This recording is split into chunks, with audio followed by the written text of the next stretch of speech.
Welcome to Sweet Life Beat Life. We hope this video helps. In this video, I will explain how to buy stock on the Charles Schwab mobile app. First, open the app on your mobile device and securely log in using your credentials. Once inside, locate and tap on the Trade section, which is typically found in the navigation menu. This is where you'll initiate all your buying and selling activities.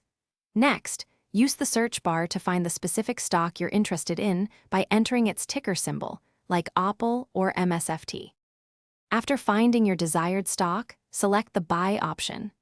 You'll then choose your order type. A market order executes immediately at the current price, while a limit order lets you set a specific price. Next, input the exact number of shares you want to purchase.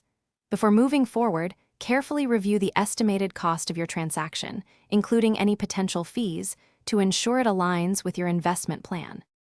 Before finalizing your purchase, take a moment to carefully check all the order details.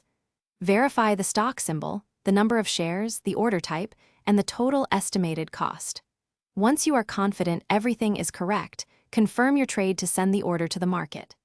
After submission, you can easily monitor the status of your order in the Orders tab within the app, watching for its execution. Once your order is executed, your new stock holdings will appear in your portfolio, reflecting your updated investment position. You can then set up custom alerts within the app to notify you of significant price changes or relevant news about your investments, helping you stay informed. Remember to check the description below for a link to the Shark AI Ultra Robot Vacuum and other great deals. Regularly reviewing your portfolio and staying updated on market conditions is key to successful long-term investing. Thanks for watching. Consider subscribing if we helped you.